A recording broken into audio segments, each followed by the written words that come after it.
வணக்கம்.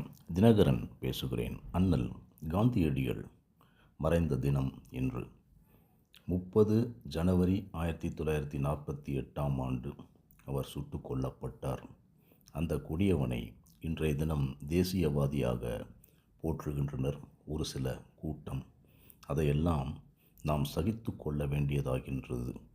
அவருக்கு அண்ணல் என்று ஒரு டைட்டில் அற்புதமான தமிழில் கொடுத்தது மறைந்த தமிழ் தென்றல் திருவி கல்யாணசுந்தரம் அவர்கள், திருவிக்கா. அதே போல் மகாத்மா என்ற ஒரு டைட்டிலை கொடுத்தது ரவீந்திரநாத் டாகூர். ஒரு சிலர் ரவீந்திரநாத் டாகூர் அல்ல, ரைட் ஹானபிள் ஸ்ரீனிவாச சாஸ்திரியார், வெள்ளி நாவு படைத்த பேச்சாளர் என்று சொல்வார்கள், silver tongue orator, title given by British persons, அவர்தான் கொடுத்தார் என்று சொல்வார்கள். என்னை போன்றோர்கள் ஜென்டில்மென் திங்க் அலைக் என்று தான் எடுத்துக்கொள்வேன். இருவருமே ஒரே நேரத்தில் ஒரே சிந்தனையில் அப்படிப்பட்ட ஒரு டைட்டிலை கொடுத்ததாக எடுத்துக்கொள்வோமே. நல்லவை தானே சொல்லியிருக்கின்றார்கள். இது எல்லாவற்றிற்கும் மேலாக இன்று கான்ட்ரவர்ஷியலாக பேசுகின்றார்களே. என்எஸ்சி போஸை காங்கிரஸ் மதிக்கவில்லை. மகாத்மா காந்திக்கும் என்எஸ்சி போஸுக்கும் எப்பொழுதுமே கருத்து முரண்பாடுகளெல்லாம் இருந்தது என்று கருத்து வேறுபாடுகள் இருந்தது. கருத்து முரண்பாடுகள் அவர்களிடையே இருந்ததில்லை.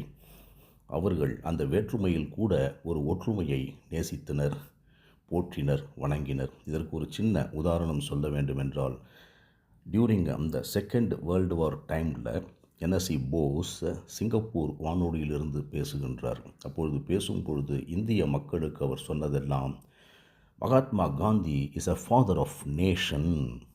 அந்த ஃபாதர் ஆஃப் நேஷன் என்ற ஒரு டைட்டிலை கொடுத்தது என்எஸ்சி போஸ் அவர்கள்தான். அவர்களை பின்பற்றுங்கள். மகாத்மா காந்தி நல்ல மனிதர், நல்ல அரசியல்வாதி, தேசியவாதி, அவரை நம்புங்கள் என்று தான் சொன்னாரே ஒழிய நம்பக்கூடாது என்று சொன்னது இல்லை. இதுதான் உண்மையான செய்திகள்.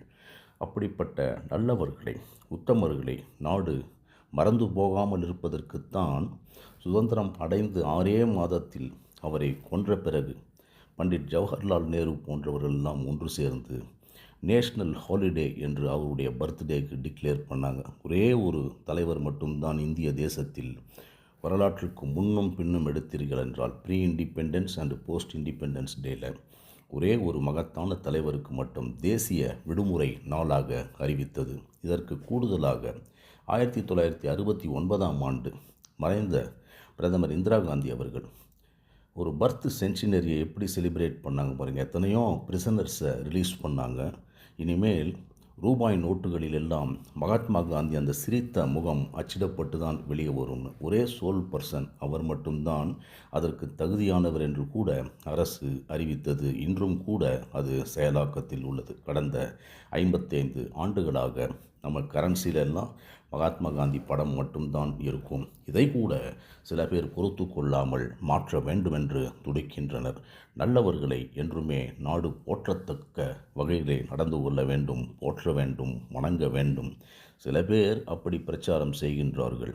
அதெல்லாம் ஒதுக்கிவிட்டு மகாத்மா காந்தியினுடைய புகழ் ஓங்க வேண்டும், வளர்க வேண்டும் என்று சொல்லி நன்றியுடனும் அன்புடனும் விடைபெறுகிறேன்.